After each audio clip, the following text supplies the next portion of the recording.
જગતગુરુ રામાનંદાચાર્યના શિષ્યોએ કરી હતી સ્થાપના। હાલમાં રામ મંદિર પ્રાણ પ્રતિષ્ઠાની સમગ્ર દેશમાં ખૂબ જ ચર્ચા ચાલી રહી છે। આ ઉપરાંત શ્રી રામલલ્લાના દર્શન કરવા લાખો ભક્તો અયોધ્યા જઈ રહ્યા છે। ત્યારે ધર્મનગરી કાશીમાં પણ એક એવું રામ મંદિર છે જે 724 વર્ષ જૂનું છે।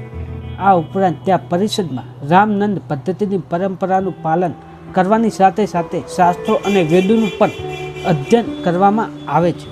વારાણસીના આ પ્રાચીન રામ મંદિર વિશે ડૉક્ટર કમલદાસ વેદાંતી મહારાજે જણાવ્યું કે વારાણસીના ગુરુધામમાં સ્થિત અને પ્રાચીન શ્રી રામ મંદિર 724 વર્ષ જૂનું છે, જેની સ્થાપના જગતગુરુ શ્રી રામાનંદાચાર્યના શિષ્ય અનંતાચાર્ય દ્વારા કરવામાં આવી હતી।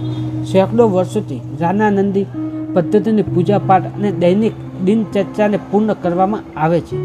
અયોધ્યાની ઝલક દેખાય છે।